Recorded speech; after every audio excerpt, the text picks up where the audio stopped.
Good evening, welcome to my channel again. Today I thought I'd talk to you about the subject of rewriting. This is obviously a key writer's skill. It's all very well to bang out a first draft of something, but if you can't actually edit it into a properly polished final product, then it's of no use to anyone. So I thought the best way to do this would be to demonstrate live my thoughts behind a rewrite. So if you remember a few weeks back, I did a 5-minute writing challenge. It took me actually about 10 minutes, but anyway, where I took some random words and spontaneously came up with a story and quickly banged out a first draft. And obviously that's a mess. So I haven't looked at it since then. So what I'm going to do today is I'm going to go back to that text and I'm going to see if I can make sense of it and improve it with a rewrite. Now this won't necessarily be the final rewrite and polish, but it will flesh out the basic notion. So the basic idea behind the dome is that in a kind of post-apocalyptic future London that's been affected by climate change and rising sea levels, and this is a far, far future, maybe 1,000, 2,000 years in the future, there is a character who's has swum from somewhere across the ocean, maybe from a neighbouring island, in a sort of coming of age ceremony. He's a young man and he doesn't have a name because nobody has a name until they reach the age of, I think it was either 18 or 21, can't quite remember. I'll find out when I get back to my story. And he has to go to this mysterious place called the Dome and find a name written upon the walls, and that will become his name. And for anyone who hasn't seen this story, seen me writing this story, I will not spoil it for you as to what the dome is, but you can probably imagine. But anyway, so I'm going to go through that story. Sorry, I just washed my hair, my ears slightly wet. Anyway, yes, I'm going to be looking for things like overwriting, too many use of adjectives or adverbs, clumsy sentence structure, underwriting, where I've skimmed over something that's actually quite important, repetitive use of words or phrases, cliches, over long sentences or too many similarly long sentences in a row. What else? I'm going to be looking for areas where there should be more conflict, more character development, and yeah, just basically improving the story as I go. As I say, I don't know whether it'll be the final edit, but it certainly should improve upon what I've written. So you don't need to see my ugly mug for this process. So what I'll do is I'll record my voice and I will show you the screen as I rewrite. So without further ado, here is my rewrite of the dome. Okay, so these were the initial words that the story was inspired by, so I'm just going to leave them there for now. The pilgrim, whose name could not be known until he had read it upon the surface of the dome, clambered across the rocky foreshore. He was just days away from his naming ceremony and adulthood at 15 years of age. We don't need of age, really. At 15.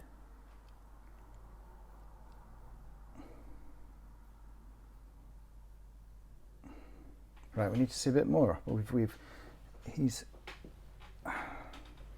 why is he on a rocky foreshore? We need to explain that. The pilgrim felt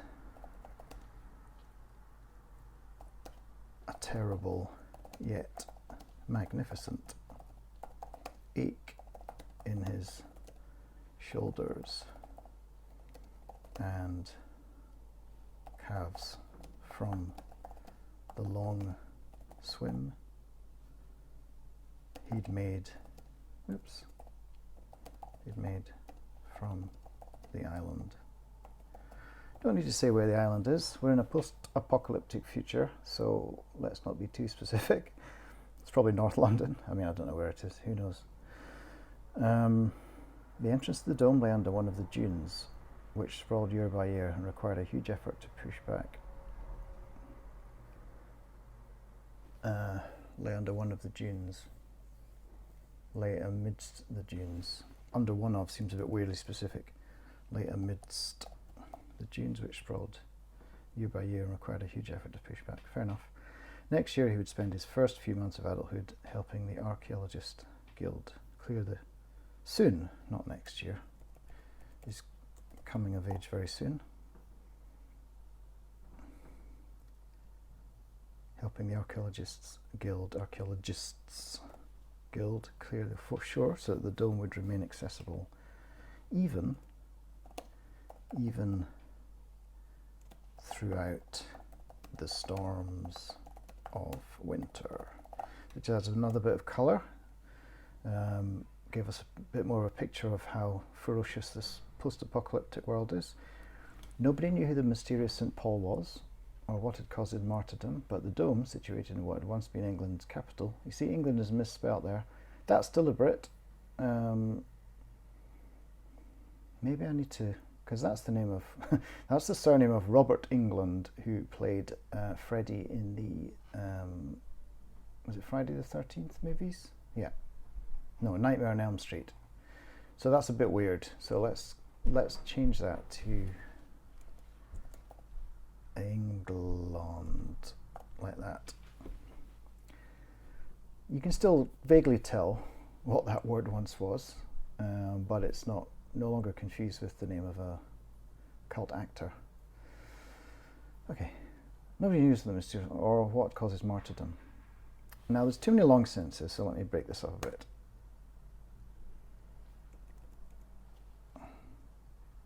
However, the dome situated in what had once been England's capital was so massive and beautifully decorated that he must surely have been a great leader.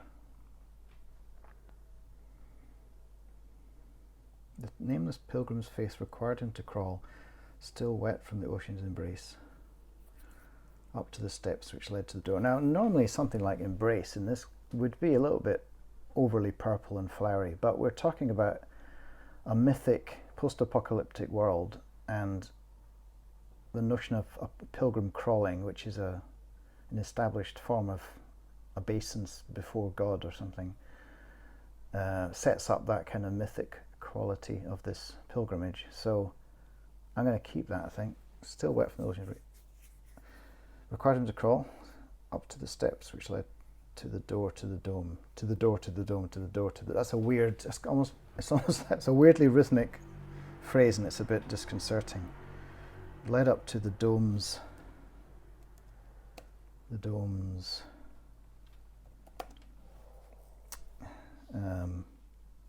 main entrance.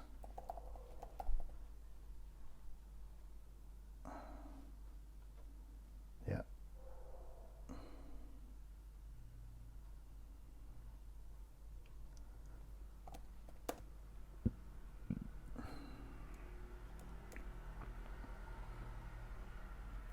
Which the archaeologists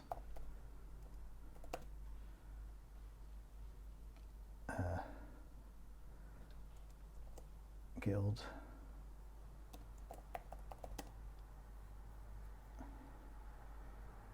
which the Archaeologists Guild believed had once been a window, once been a stained glass window. Would they know stained glass? Coloured glass, let's say. Make it stranger.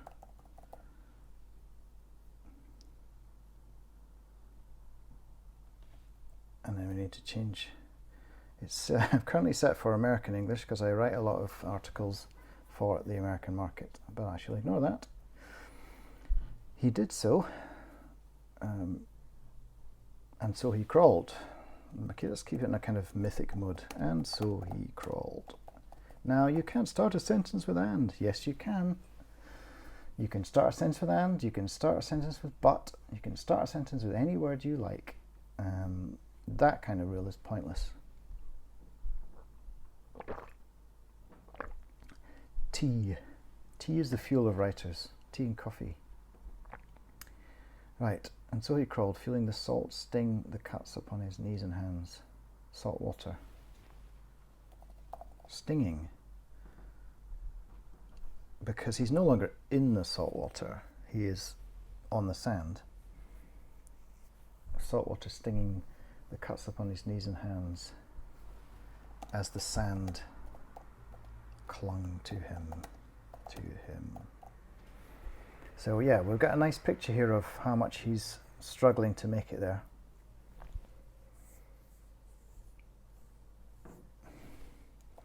The last half mile to the dome seemed to take forever, although the pilgrim did not notice his shadow lengthening significantly. What I'm hinting at there is that this is a world that doesn't have accurate timekeeping anymore. So the way that people know how long things have taken is by how far the shadows have moved, you know, old sundial level technology. I need a comma after that. Although the pilgrim did not notice the shadow lengthening significantly. By the time he made it to the foot of the steps, he was half delirious with fatigue, dehydration, and the blazingly hot sun above him. Blazingly hot sun burning his shoulders. Oops. Burning his shoulders.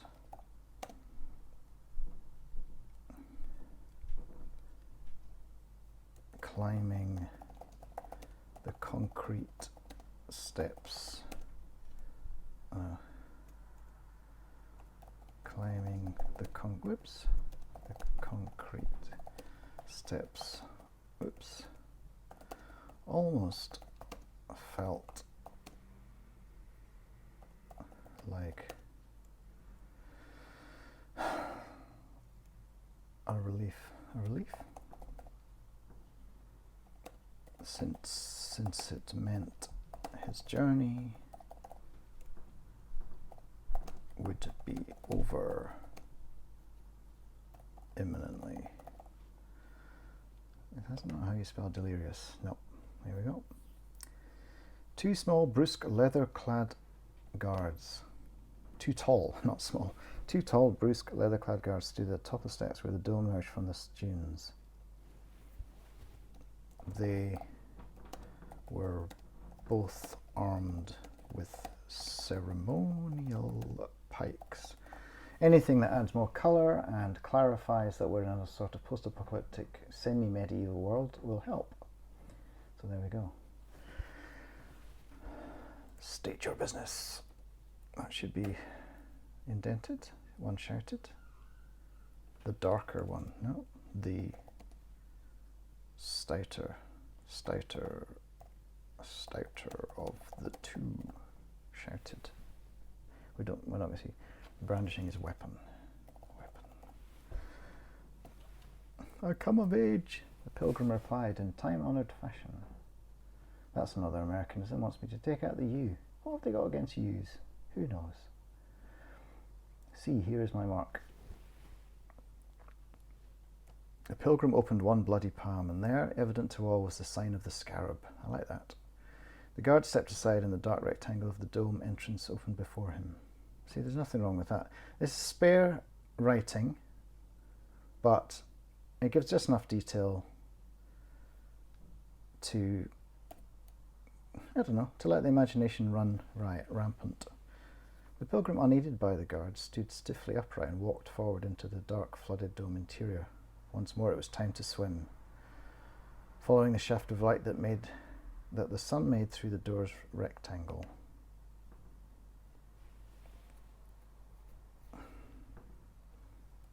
All right. So how does he feel about swimming again? Probably resolute, but fearful. Why don't I just write that? Resolute, resolute, yet fearful, given how much his upper body ached. The pilgrim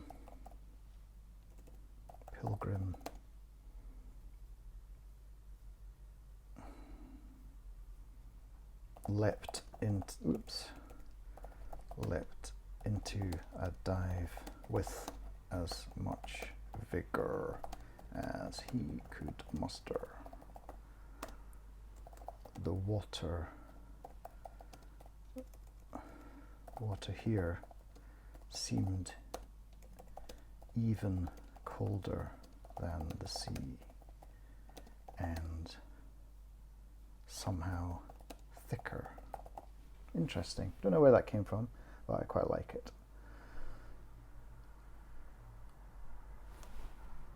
It offered more resistance to each methodical stroke, almost as if it were a living substance trying to push him back into the daylight. Let's make it fun, make it more challenging and more mysterious. In the immense cold interior, the pilgrim could hear the flutter of dark, unseen wings. Bats, no doubt, who'd found some other minuscule entrance, some secret minuscule entrance, since the portal through which our swimmer had entered was shuttered for 22 hours a day. How they measure hours? Again, it's going to be sundials. Don't need to go into that.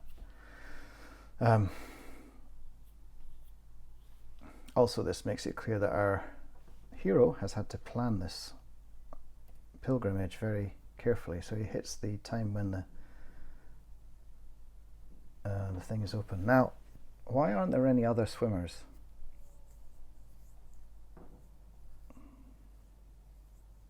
Why is he the only person doing this today? Why is there nobody coming back from finding their own name?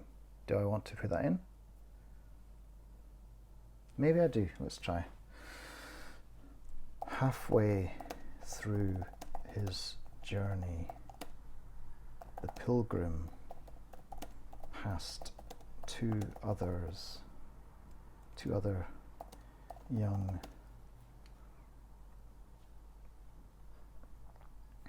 men returning from their own naming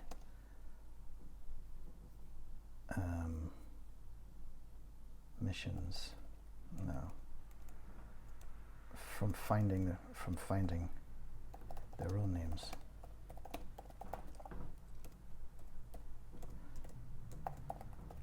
Hello, I am Joshua.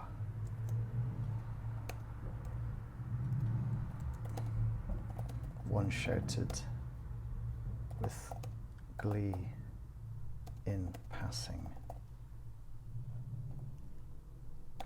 His friend said nothing.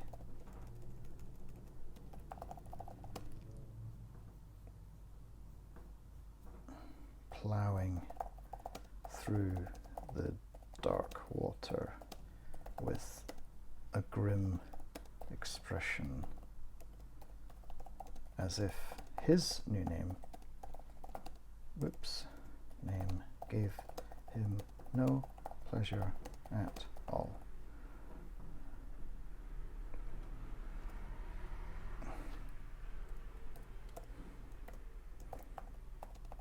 Good luck, Joshua, our pilgrim, shouted back, forcing his salt-tightened face into an encouraging smile. Look at the spelling. Tightened. Thank goodness for automatic spell checking.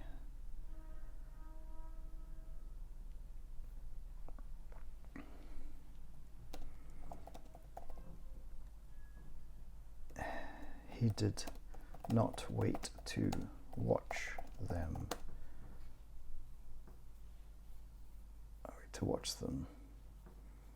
Escape the dome.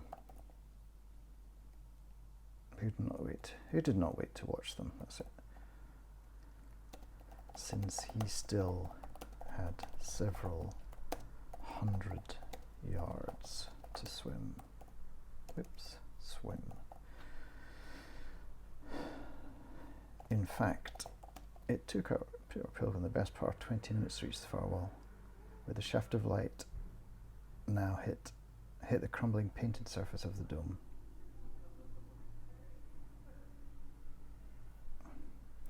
I don't know why I've put another section break in there. There, 3 feet from the ground, the pilgrim at last spied his name. Found his name. Lounders, I'll put that, it's fine. 3 feet from the ground, the pilgrim at last. 3 feet from the water's surface, not the ground, water's surface. And his name on the graffitied wall where thousands of now long dead Londoners had written. Had written their messages, their final messages. There we go.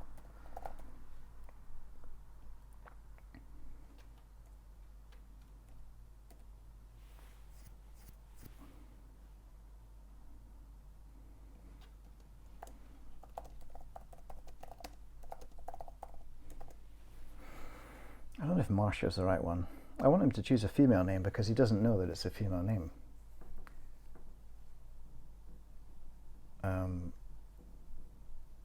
But I don't want it to be funny. I don't want it to like have a comic ending. So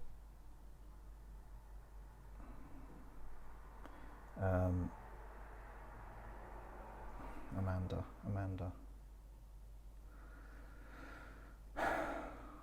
I'll leave it as Marcia. Maybe it's good because Marcia sounds a bit like Masha, which can be a male or female name, I think, in the Russian version of Masha. Marcia. Yeah, I mean, you wouldn't know, really, if you didn't happen to know that that's a female name.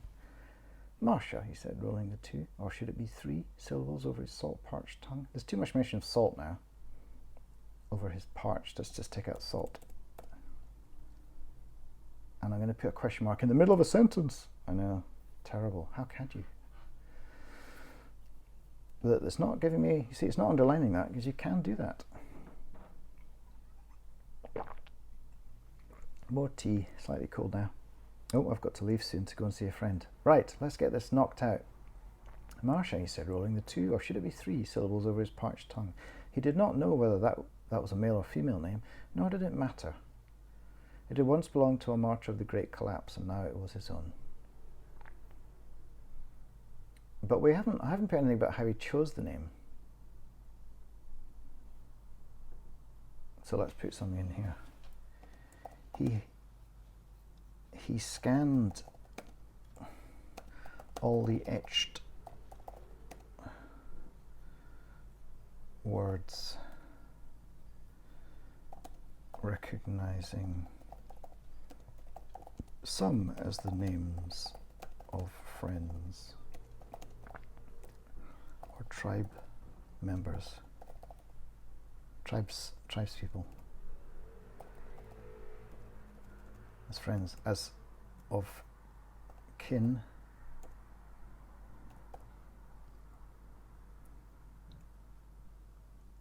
I'm going to put kith or kin. This is like a Scottish expression meaning family or friends. Yeah, I like it. He scanned all the etched words, recognizing some as the names of kith or kin, but few of them spoke to him until he found one that magically did. Marcia, he said. Marcia, he said, rolling the 2, or should it be 3, syllables over his parched tongue. He did not know whether it was a male or female name, nor did it matter. It had once belonged to a marcher of the Great Collapse, and now it was his own. And then maybe I will keep this little gap in. Satisfied and relieved, Marcia the pilgrim, the adult, the now named. The now named? Newly named, that's better. Newly named, rolled onto his back. Rolled is a bit weird. Slipped. Pushed away from the wall. Pushed away from the tiled wall. Slid onto his back and began the long, steady backstroke towards the morning light. Yeah, this is a long sentence, but I quite like ending with a long sentence. Let's see how it reads. Satisfied and relieved, Marcia the pilgrim, the adult, the newly named, pushed away from the tiled wall. Let's say decorated. I don't know whether the dome of... I could do some research. I mean, I could do some research and look what the inside of the Dome of St. Peter's looks like. I don't want to. I mean, I probably will. Final rewrite, I probably will, but I'm not going to do that just now. I'll just say decorated. And anyway, it's only a patch of it he can see, remember. Everything is black around. It's just one area where the light's coming in from the entrance.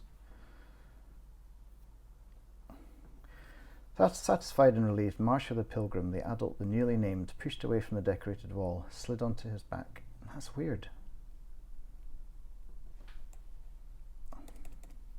I'll just say backstroking steadily. Yeah. That's fine. Satisfied and relieved, Marcia the pilgrim, the adult, the newly named, pushed away from the decorated wall, backstroking steadily, and began the long... I can't say steady. No, I've done that. Long backstroke. Ugh. Began the long, slow swim.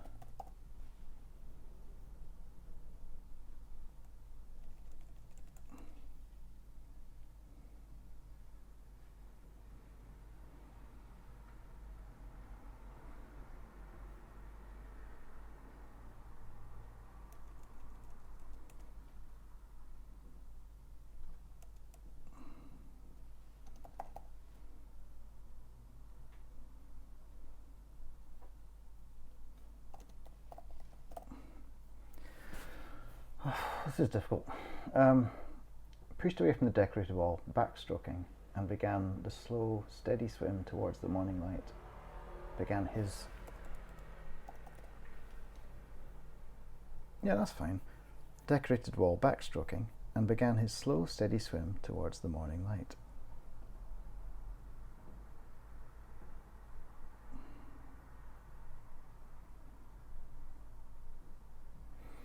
I kind of want to put something about looking up into darkness, but maybe I can put it here. Steady swim through the dark dome. Through the dark dome. Is that right? Satisfied and relieved, Marcia the pilgrim, the adult, the newly named, pushed away from the decorated wall, backstroking, and began his slow, steady swim through the dark dome towards the morning light.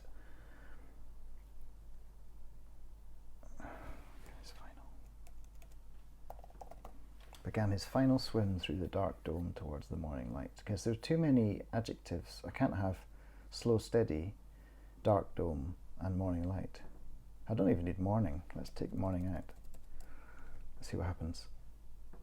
Satisfied and relieved, Marcia the Pilgrim, the adult, the newly named, pushed away from the decorated wall, backstroking, and began his final swim through the dark dome towards the light. And back towards the light.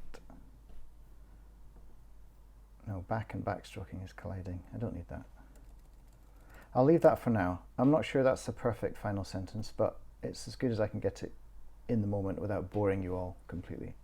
So as you can see, that's my rewrite, and hopefully that made some sort of sense. It's now 751 words. It's gained about 150, I think. It might creep towards 1,000, but I actually like it as a bit of flash fiction, so I may just leave it at that length, and that will open up some interesting markets that I have not sent stuff to for a while.